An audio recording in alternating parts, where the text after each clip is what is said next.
So today we're going to talk about slicers and hooks, which are the bane of the life for most golfers. If you're a slicer, obviously you'd like to hook a few, and if you're a hooker, you'd like to slice a few. So what we're going to do is talk about what creates the worst slice and what creates the worst hook. So first of all, we'll talk about the worst slice.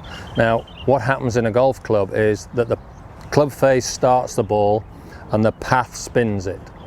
So the best way to describe that, if any of you snooker players now, if you hit on the side of the ball with the path going left, you spin the ball left to right and vice versa. So in golf, it's virtually the same thing.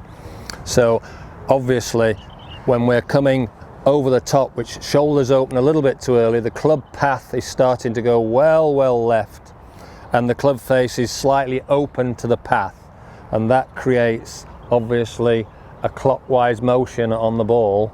And then obviously, depending on how open the club face is and how much the path goes left, is dependent on, how much slice there is. So when we see amateurs come over the top, their arms pull left, the club face is open, that's when we see the worst slice. And most of them, because the club face is open, the ball starts right and slices right. It wouldn't be too bad if the club face was actually aiming left and the path went left. That would be more of a fade than a slice. So it depends on how much path you get left and the club face open as to how much slice you're going to get. And that obviously is caused by a lot of poor body movement. Now conversely, the draw is exactly the opposite. So when we see most people with draw, they swing it back and then they try and hit from the inside too much. The path is going far too much to the right, but the wrist is actually closed down because of forces in the golf swing. So the path's going right, the club face is there. Now the ball starts here and it hooks left. So obviously the two things that we've got to get right is you've got to get the path more neutral on both shots.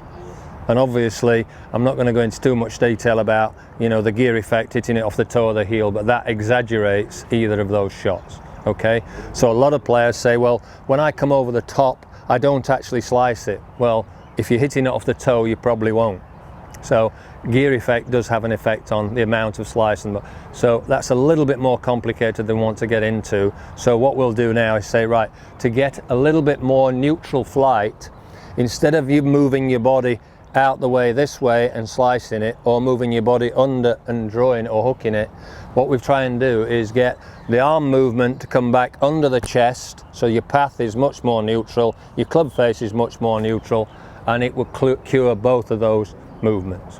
So getting into the right position with the body loading on the backswing and then turning everything back down on a much squarer path, then you'll get rid of both of those shots.